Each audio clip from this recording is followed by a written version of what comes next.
Looking for magic cards? At flipsidegaming.com you can now use the promo code LVD to get a 10% discount on orders over $10 while supporting the channel at the same time. Hello and welcome to another Magic Arena gameplay video. Today we're taking a look at Mardu Divas, also known as Mardu Aristocrats, a very synergistic creature-based deck with a sacrifice theme, and one of the build-around cards is Judith the Scourge Diva, 3 mana for a 2/2 legendary creature, giving other creatures we control +1/+0, so rewarding us for playing a lot of creatures, and then whenever a non-token creature we control dies, Judith deals 1 damage to any target, so also gives us a nice way to deal damage to opposing creatures or players, and makes it so sacrificing our creatures comes with a nice little benefit. So let's take a look at our entire list, starting out with our 1-drops, where we have the full 4 copies of Gutter Bones, 1 mana for a 2/1, enters battlefield tapped, and for 2 mana we can return Gutter Bones from our graveyard to our hand, and we can only use this if our opponent lost life this turn. So a nice recursive threat, can apply pressure early, and of course plays well with the whole sacrifice theme since we can get it back from the graveyard, so we can sacrifice it once again, providing a nice bit of sacrifice fodder. Then we also have the full 4 copies of Footlight Fiend, 1 mana for a 1/1, and when Footlight Fiend dies, it deals 1 damage to any target. It's another great sacrifice fodder creature that we don't mind sacrificing to take out opposing smaller creatures, and just to maybe add up with Judith's ability to take out a 2 toughness creature with the 1 damage from Judith and the 1 damage from Footlight Fiend. And then the hybrid mana cost makes it very easy to cast at any point on our curve for either black or red mana. Moving on to our 2-drops, we have the full 4 copies of Priest of Forgotten Gods as another very important card in this deck. 2 mana for a 1/2 creature, we can tap it and sacrifice 2 other creatures, and then the opponent loses 2 life, has to sacrifice a creature themselves, and we get to add a double black to our mana pool and draw a card. So a very powerful effect, very synergistic in this deck where we often don't mind sacrificing creatures, especially with a Judith in play. And also plays very well with Gutter Bones, since the fact that our opponent loses 2 life lets us return Gutter Bones from our graveyard to our hand, and we also get the 2 black mana from Priest, so we can pay for the ability. And another card that plays nicely with Priest is Dusk Legion Zealot, 2 mana for a 1/1 creature. When it enters the battlefield, we draw a card and lose 1 life. So keeps the cards flowing. We can play it after we sacrifice 2 creatures to Priest with the double black mana, and also just having a 1/1 creature that can get +1/+0 with Judith turns into an actual win condition as well, so can apply meaningful pressure. So just an excellent addition in this deck, and I like this over Hero of Precinct 1 just because we didn't have a ton of multicolor cards in our deck to consistently be making tokens with Hero, especially considering we often want to cast a Footlight Fiend on turn 1, whereas the Dusk Legion Zealot replaces itself, draws us a card, and the 1/1 body we don't mind sacrificing, whereas the hero we don't really want to sacrifice unless we can make some tokens with it, so I just found the hero to be a little bit awkward in this deck. And then the last 2-drop in our deck is Pitiless Pontiff, 2 mana for a 2/2 creature. For 1 mana we can sacrifice another creature, and then Pontiff gains Death Touch and Indestructible until end of turn, so very difficult for opposing creature decks to deal with since it attacks and blocks very well. And we often don't mind sacrificing some of our creatures in the first place, so it can also be a nice enabler if we don't have another sacrifice outlet in play, and also can survive sweeper effects against control decks as long as we keep up 1 mana, so just a very synergistic card in our deck. Then moving on to our 3-drops, of course we've got the full 4 copies of Judith, which is the only reason why we're playing red, but it is worth the extra damage we take from our mana base to include Judith, just because she adds another dimension to the deck, being able to be a lot more aggressive with the +1/+0 ability, pressure opponents a lot more, and then the ability to deal damage also makes it easier to trade off for opposing creatures in combat, or to go face after a sweeper effect to maybe close out the game, so just a great card in this deck. Then we also have the full 4 copies of Militia Bugler, 3 mana for a 2/3 creature with Vigilance. When it enters the battlefield, we can look at the top 4 cards of our library, reveal a creature card with power 2 or less, and put it into our hand. So a nice 2-for-1, and also very synergistic in our deck, considering that every card in our deck except for 2 copies of Midnight Reaper have power 2 or less, even the 4-drops, so we can find almost every card with it. And the 2/3 body is still very relevant since it can attack and block, can get pumped by Judith, and can also sacrifice it to a Priest, for example, if we need more sacrifice fodder, so just a perfect card in this deck. Then rounding out the 3-drops, we've got 2 copies of Ministrant of Obligation, a 2/1 creature with Afterlife 2, so when it dies it leaves behind 2 1/1 flying spirit tokens, so Ministrant provides additional sacrifice fodder for Priest and Pontiff, and the tokens also play very well with Judith, since giving them +1/+0 makes them very threatening. And then we also have 2 copies of Midnight Reaper as one of our card draw engines. 3/2 creature that says whenever a non-token creature we control dies, including the Reaper itself, Reaper deals 1 damage to us and we draw a card. So it can provide a lot of card advantage, especially considering all the sacrifice outlets like Priest and Pontiff. And then moving up the curve, we've got 3 copies of a Ravenous Chupacabra as our removal spell of choice, and the 2/2 creature it leaves behind is still very relevant in our deck. And finally, we've got 2 copies of Elenda, the Dusk Rose, as a 1/1 legendary creature with lifelink. Whenever another creature dies, put a +1/+1 counter on Elenda, so this includes our own creatures dying and the opponent's creatures dying, so very synergistic with Priest, since that almost guarantees that 3 creatures will die. And then when Elenda herself dies, create X 1/1 white vampire creature tokens with lifelink, where X is Elenda's power. So if we happen to also have Judith in play, we give Elenda 1 additional power, so when she dies, we get 1 additional vampire token, and of course then all those vampire tokens will also get pumped by Judith, so they play very well with each other as well. So that rounds out the deck. We did not have room for Taisa, even though she would be quite synergistic in our deck as well. I found that Taisa would often just be a win more card that wouldn't really help us when we were a bit behind, whereas the other cards in the deck pull their weight. Then taking a quick look at our mana base, we only have room for 3 basic swamps, which still leaves 11 untapped black sources on turn 1, thanks to Godless Shrine and Blood Crypt, to somewhat reliably cast our Gutter Bones early, and if we're not casting it on turn 1, it kind of defeats the purpose. So that's also why we're not playing Hunted Witness in the deck, even though it would fit in nicely, just because we don't have the white mana on turn 1 reliably enough, unless we were to resort to a land like Unclaimed Territory, but that would restrict the creature types we get to play, which is not something we want. And then we still have 13 red sources to reliably cast Judith. So that's the deck. Now let's jump into some games and see how the deck does. Alright, we're on the play, and this hand's a bit land heavy with 4 lands, but still totally keepable. We'll play Swamp into Fiend. Next turn we can take 2 from Sacred Foundry to play Pontiff, and then Summit comes into play untapped for Judith. It's gonna be a turn 1 opt, so it could be mono blue, could be blue-red Drakes, could be some sort of controlling deck. Can be a lot of things.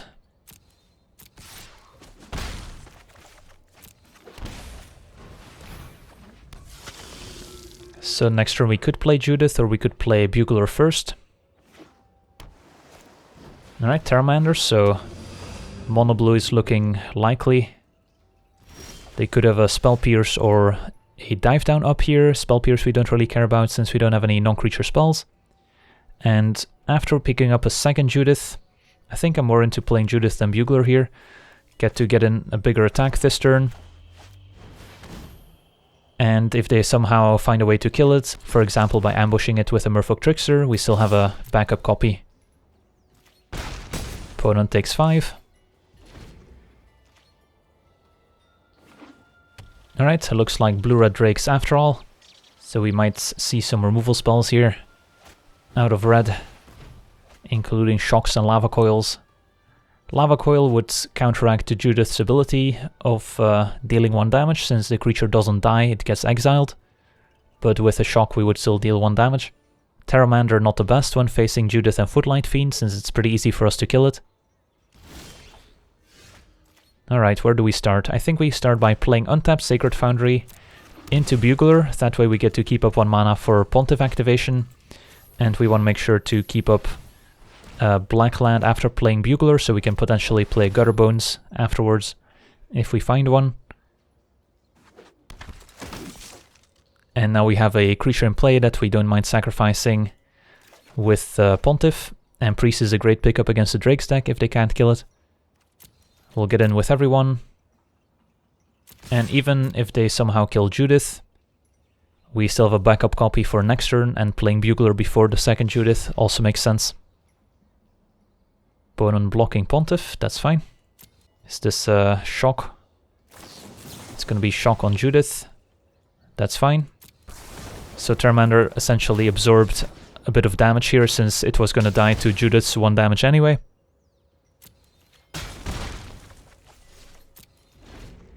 So we'll pass a turn, can make our Pontiff indestructible at any point, and next turn we have some decent plays available. Can play Judith to apply more pressure, can play Priest to have a nice removal spell in play that they have to deal with before they can deploy any additional Drakes. It's going to be a Lava Coil on Bugler, so if we sack the Bugler in response, our opponent could have instant speed removal like another Shock to kill the Pontiff. But if we don't sack the Bugler and they have another Lava Coil, then they would get to kill the Pontiff and we would have to sack the Fiend. So I think I will sack the Bugler. Part of the reasoning here is also that if they do have another shock to kill the Pontiff in response, they're not going to have a shock for Priest, and I think Priest is the more relevant card in this matchup that we want to have in play. So they did indeed have the shock. That's fine.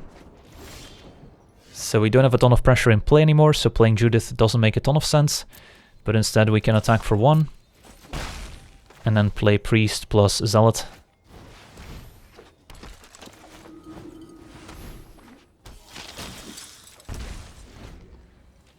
And now they have to deal with the Priest as well before they can deploy any additional threat. And they've already used 2 shocks and a lava coil, so they're not too likely to have additional spot removal available. Opponent's gonna go Discovering. And now playing Judith with 3 creatures in play becomes a lot more impactful. Chupacabra also great insurance if they do find an answer to the Priest. Alright, let's play Judith and get in there. No need to sacrifice anything.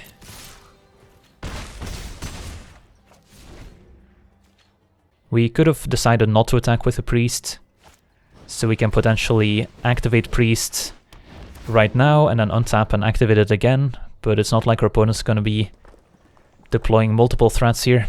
Opponent with Crackling Drake into Lava Coil on Judith. So that does not trigger Judith's second ability, but we can activate the Priest to kill the Drake. But given that they're tapped out, we can just play Chupacabra instead.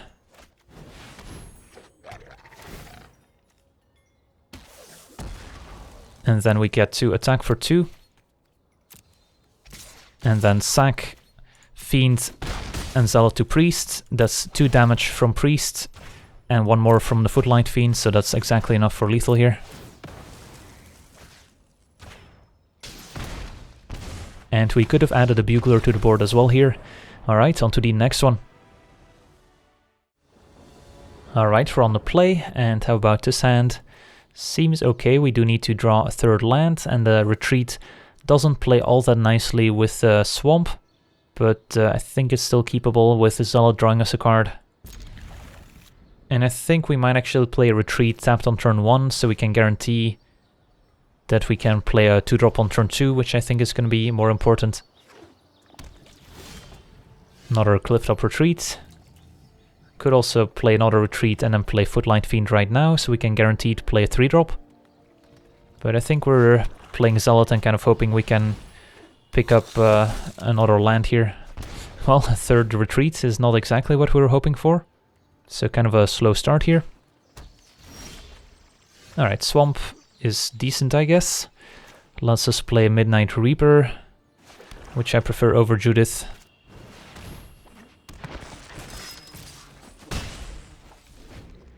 And then next turn we can go Fiend plus Pontiff, or just play Judith. Opponent on some sort of banned deck. Ooh, banned Defenders. So can expect High Alert, can expect Arcadis. So I think the plan is to play Pontiff plus Fiend, because Pontiff can attack into any wall thanks to the Death Touch ability. Should have of course attacked first here, but there's no way our opponent isn't blocking the Reaper.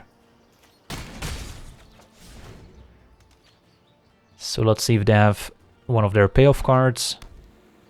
It's just a tapped Hallowed Fountain and another Wall of Mist. Alright, so we can play Judith, keep up 1 mana for Pontiff, attack with everyone.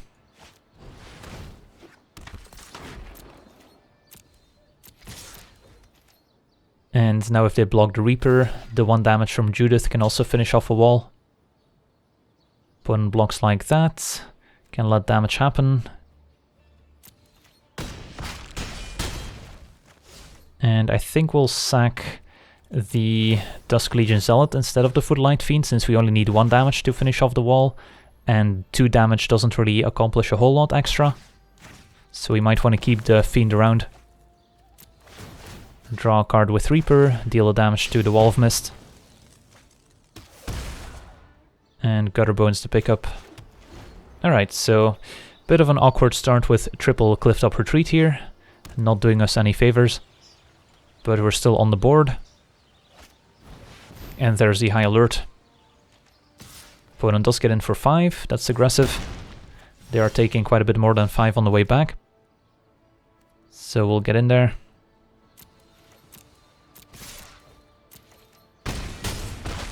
And we can just finish off our opponent by sacking the Footlight Fiend here.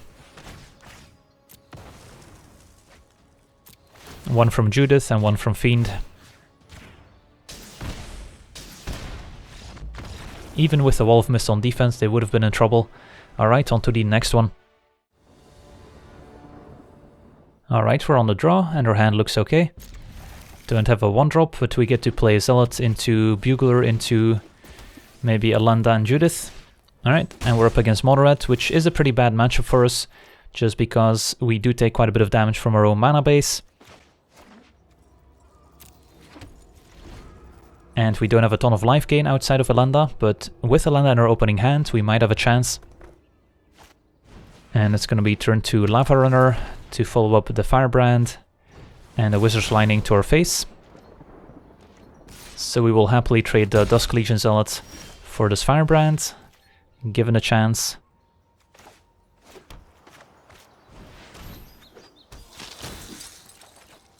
Alright.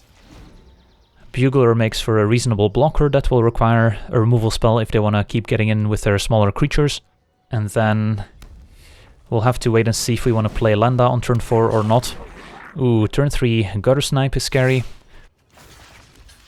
Might be able to deal quite a bit of damage next turn. So I think our play is still going to be Bugler.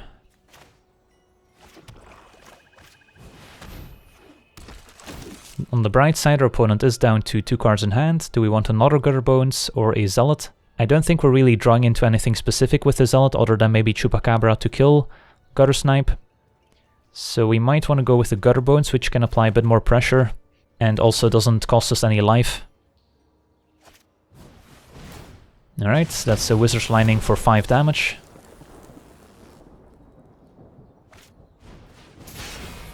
And Skewer the Critics, killing Bugler.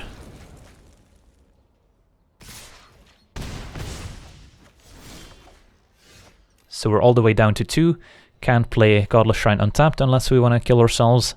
If we play Judith, they just attack with everyone, we're dead. Gutter Bones enters tapped. So we will go out on our own terms. Alright, on to the next one. Alright, we're on the play, and we've got a decent opening hand with a nice curve. Get to play Gutter Bones on 1, into Zealot, into Bugler, hopefully finding something like Judith.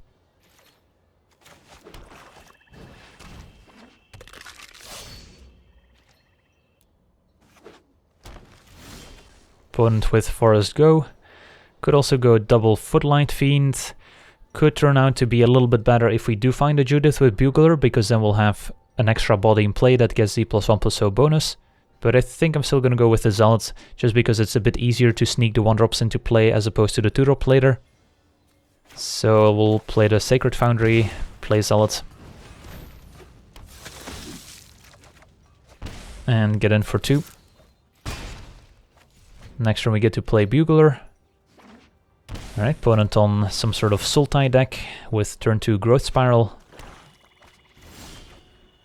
Priest is not bad, although their opponent might be on a creatureless deck. So I think I'm still going to go with the Bugler instead. If our opponent showed signs of being a creature deck, we would have gone Priest plus Footlight Fiend instead. And I think I'll get another Gutter Bones here. Can apply a bit more pressure. Nice recursive threat in case they have a board wipe. It's going to be a Charter Course. And discards another Growth Spiral.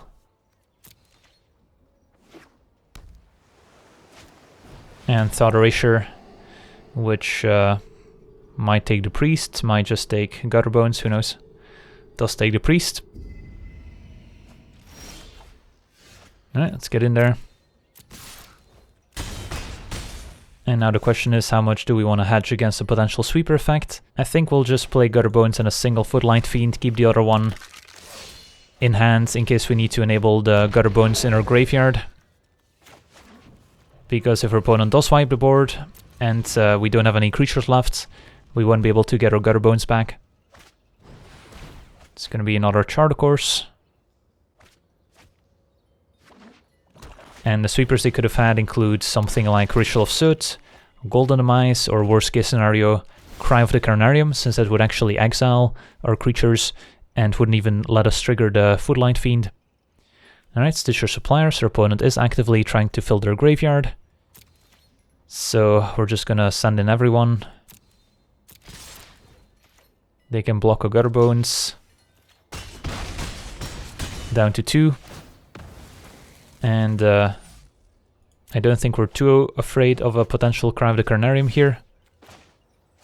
So we're just gonna empty our hand.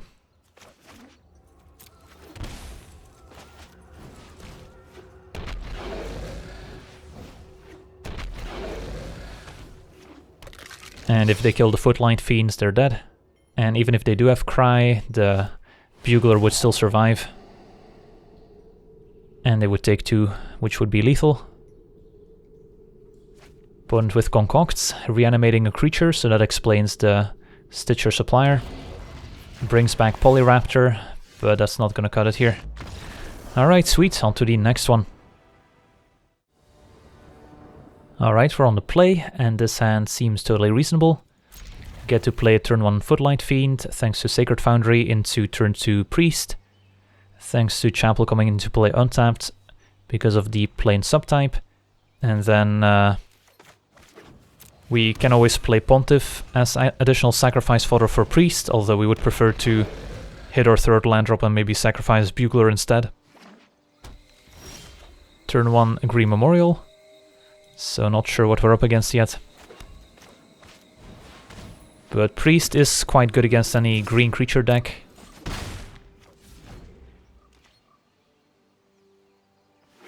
Alright, it's a blue-green deck and Deeproot Elite, so Merfolk confirmed.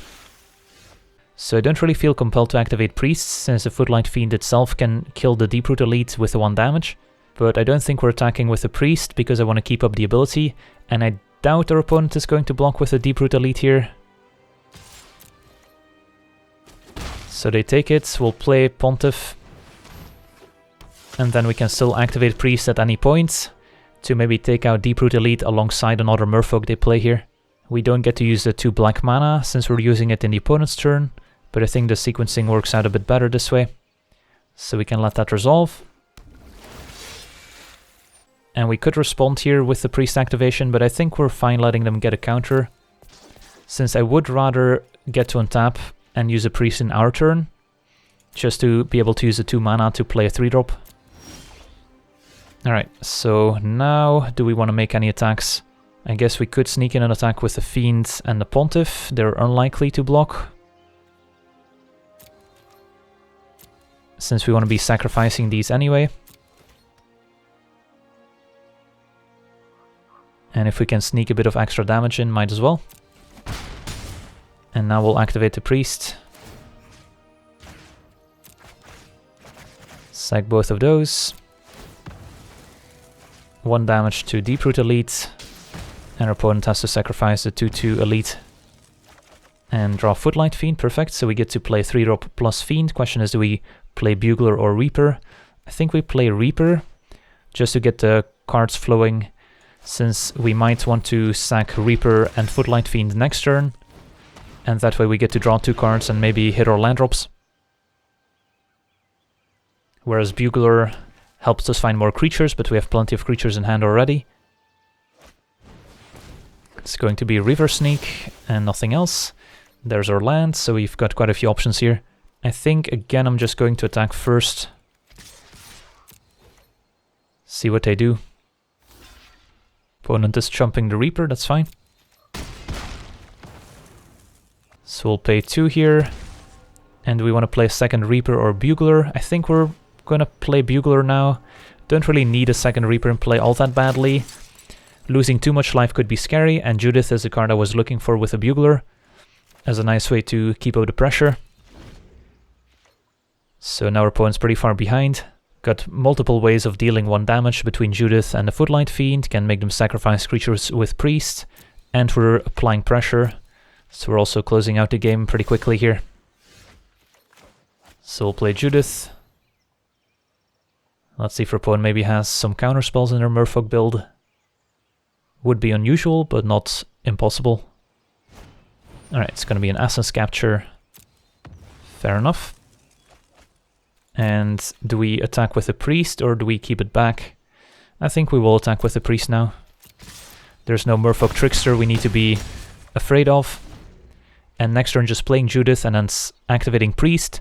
We get to deal 2 damage with Priest, 2 damage with Judith, sacrificing 2 creatures, and then 1 more damage from Fiend. So we can deal 5 damage without even having to attack. So that seems pretty good here. And it doesn't really matter which creature we sacrifice besides Footlight Fiend. Could sacrifice Judith herself. I think we'll sacrifice Bugler.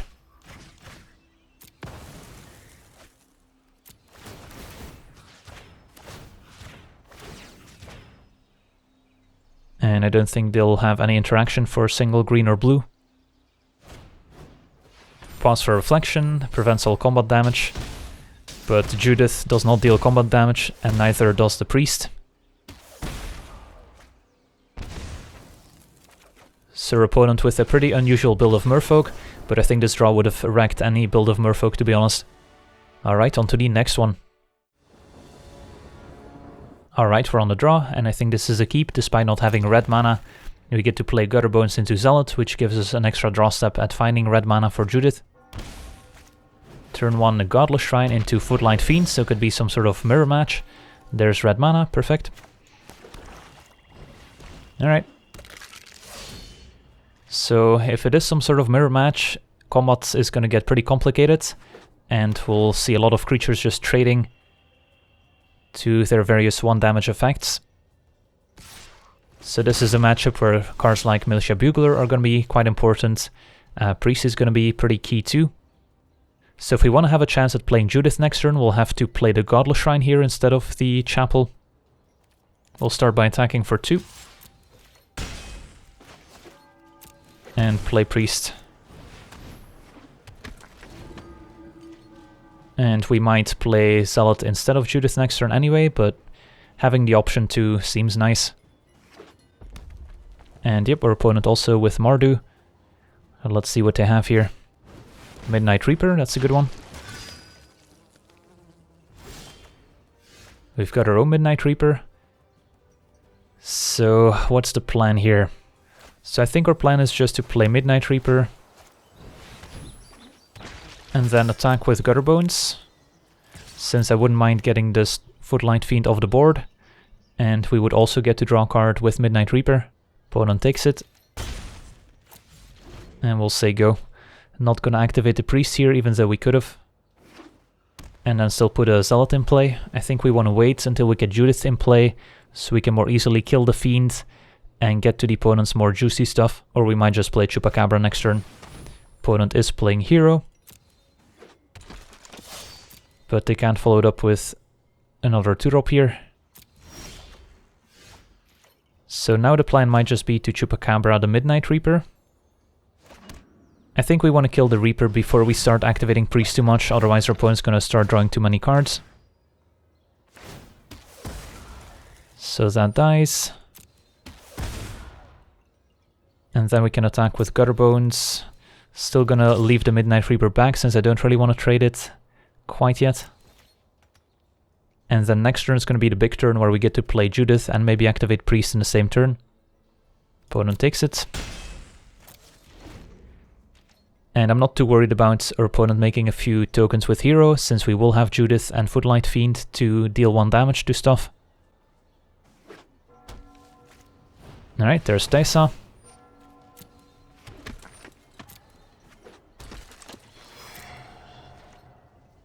That's fine. We're just going to untap. And then play Footlight Fiend. Play Judith. Sacrifice, I think, Gutterbones and Footlight Fiend here. This lets us deal a total of 3 damage. So I think we definitely want to kill the Hero, and then if we deal 1 damage to the Footlight Fiend, they actually get to deal 2 damage thanks to Teysa. So they could take out Judith But if they do take out Judith with the Footlight Fiend's 2 damage, then we would get to kill the 1/1 token that's remaining. And on the stack, there's still the ability from Priest, making the opponent sacrifice a creature.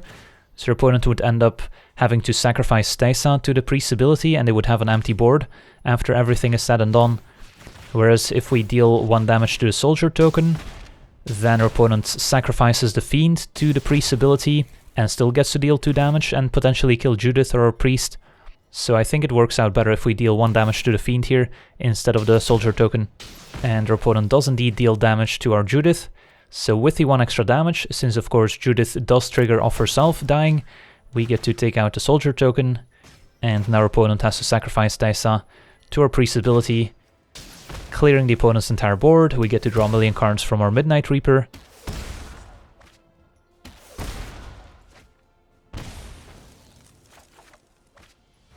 And we still get to attack for 5, as well as get 2 more mana, which we can use to play Zealot and Footlight Fiend here, I think, instead of getting Gutter Bones back. And we still have a full grip to work with, so I like our chances. And yep, our opponent packs it in. Awesome, so managed to beat the mirror, beating the cards we did not include ourselves, Hero and Steysa, so hopefully that proved the point. That's going to do it for today's gameplay video. Want to thank you for watching, hope you enjoyed, and as always, have a nice day. I also want to thank all my patrons for being part of the channel, and you can become a patron yourself today and decide the topic of future videos over at patreon.com/LegenVD.